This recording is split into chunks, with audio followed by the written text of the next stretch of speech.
అదిరిపోయే రుచితో ఆలు పచ్చిశనగపప్పు కర్రీ. ఇది రైస్ చపాతి దేనిలోకైనా సూపర్ టేస్టీగా ఉంటుంది. మరి దీన్ని చేసుకోవడానికి ముందుగా ఇలా కర్రీకి సరిపడా ఆయిల్ తీసుకొని 2 లవంగా, ఇలాచి, చెక్క,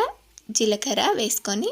ఆనియన్ కూడా వేసుకొని ఇలా బాగా ఫ్రై చేసుకున్న తర్వాత పచ్చిమిర్చి, అల్లం వెల్లుల్లి పేస్ట్, పసుపు,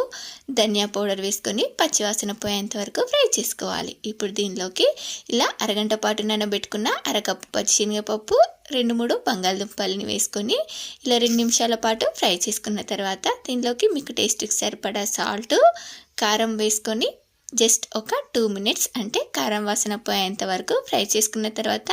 దీనిలోకి వాటర్ని యాడ్ చేసుకొని టేస్ట్ చూసి ఉప్పు కారంని అడ్జస్ట్ చేసుకొని ఒక 4 విజిల్స్ వచ్చేంత వరకు ఉడికించుకొని మూత తీసి మరొక 4-5 నిమిషాలు ఉడికించుకొని లాస్ట్లో గుప్పెడంత కొత్తిమీరకు వేసుకొని వేడిగా పూరి, రైస్, చపాతి ఇలా దేనిలోకైనా సూపర్గా